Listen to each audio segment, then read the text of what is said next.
Olá, bem-vindo à aula de circuitos hidráulicos, uma analogia aos circuitos elétricos. Nesta aula, você vai entender o funcionamento básico de circuitos elétricos a partir da visualização e indicações básicas dos circuitos hidráulicos. Mas, por que estudar circuitos elétricos a partir dos circuitos hidráulicos? Porque, assim como a água, a corrente elétrica tem um circuito a percorrer. Além disso, os primeiros estudos sobre circuito elétrico elegeram um circuito convencional, onde as cargas elétricas saem de um polo e migram para outro. Então, vamos para a analogia? Por analogia, a água sai do reservatório, movimenta a turbina e chega ao destino desejado. O circuito convencional, então, estabeleceu que a corrente elétrica saía do polo de maior potencial para o de menor potencial. Então, se chegou à conclusão que as cargas saíam do polo positivo para o negativo, como vemos na imagem do circuito hidráulico.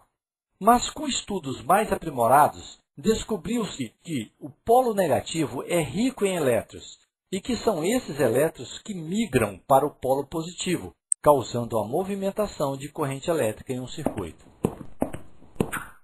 Foi fundamental explicar isso a você para esclarecer que, nesse caso mencionado, o convencional estava, em parte, fora da realidade, pois o sentido da migração de elétrons, ou cargas elétricas, é na realidade do menor potencial, ou polo negativo, para o de maior potencial, ou polo positivo. A instalação elétrica é formada por um conjunto de circuitos que desempenham variadas funções.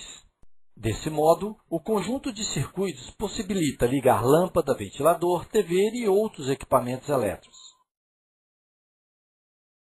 Veja que um circuito elétrico básico é formado por um dispositivo de manobra, exemplificado pelo interruptor, um condutor de corrente, uma fonte geradora, aqui representada pela bateria, e um aparelho consumidor de energia, representado pela lâmpada.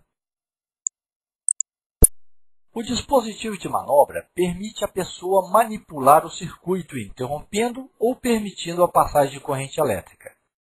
O condutor interliga a fonte geradora, o dispositivo de manobra e o consumidor e permite a circulação de corrente elétrica. A fonte geradora produz energia elétrica a partir de outro tipo de energia.